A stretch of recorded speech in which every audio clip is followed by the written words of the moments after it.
Nyana, Mr. Adams, you know I can read. Me.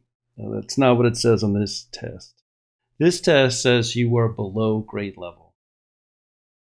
Nyana, I can read, Mr. Adams. So here's the problem.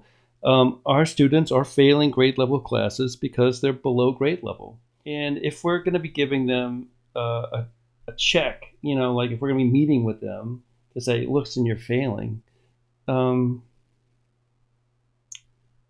I'm proposing that we do with a family dialogue journal. And a family dialogue journal means that the students would be writing down their test scores. They would be writing down, like what they're struggling with, and they would basically be journaling about that stuff, and like talking about their feelings and their thoughts about it. The teacher would then journal with them to give them a reflection, like, yes, I think what you're saying is accurate. No, I think you missed it. Like what you're saying doesn't hold water. And in addition, a family member would be responding as well. This can take the form of a notebook that goes to the family and to the student and then comes back to the teacher. So each person writes in a notebook, and or it can take the form of an email chain, or it can take a mixed form where, like, I've done in the past, where you take a picture of a student journal response and then add that to the email chain. So some background. We all know that our student population is underprivileged compared with like Lower Merion. The dollar comparison, I think we're like $14,000 per student in revenue. Lower Merion has like $26,000 per student. But we actually have more revenue per student than Reading or Erie or other cities in Pennsylvania. We know that the school in the school district and the tests are all corrupt. And some of that's on purpose, and some of it's just wasting money. That said, the Family Home Journal, the Family Dialogue Journal, would have to take several meetings, and let's say we took 10 meetings, that would be 2 weeks. We would waste an entire, Nyana's family's entire real estate tax value. Everything that all of their revenue would be wasted within 2 weeks. And we just want to make sure that there's a cost benefit, that this amount of time, let's say it took 2 weeks to get the Family Dialogue Journal up and running.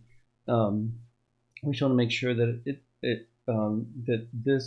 that there is a cost benefit analysis, and that it actually benefits Nyana for the amount of cost it would take. I believe, we hope, is that a student who sees that they're failing grade level classes because they're below grade level that student would be better able to change their beliefs about what works and their behavior, about how to behave in school, into something that works for them, and that would be a magnificent change that we would hope would come out of this. So the last image here is like a bonfire, because I do think that students can learn anything, and sky's the limit. So knowing that you're failing, it doesn't mean that's the end of the world. Knowing that you're below grade level doesn't mean it's the end of the world. There's a lot of tools that you can use if you're willing to change your beliefs and if you're willing to change your attitude. I think that the Family Dialogue Journal is a good way to do that, because it operates on a narrative understanding of identity. It operates with a co-authored sense of self, where the parents are contributing what they know about their student, where we're contributing what we're seeing, and where the student is contributing what they're running up against. Ultimately, we'd like to have it be positive and focusing on what works, but we do need to know what the student is struggling with, and we do need to know how they feel about that and what they think about that. But also, we want to really focus on experiments that they would try out, beliefs that they might try to implement, a belief in the terms of, like, if X, then Y. If I try to calm myself down if I'm feeling reactive, then perhaps I'll be able to get back into my studies, for example, if X and Y. So the narrative work that they could do is really limitless, and I think that the Family Dialogue Journal is a good way to go. But does it have a cost benefit? I'm not sure. Anyway, so thanks for your attention, and goodbye.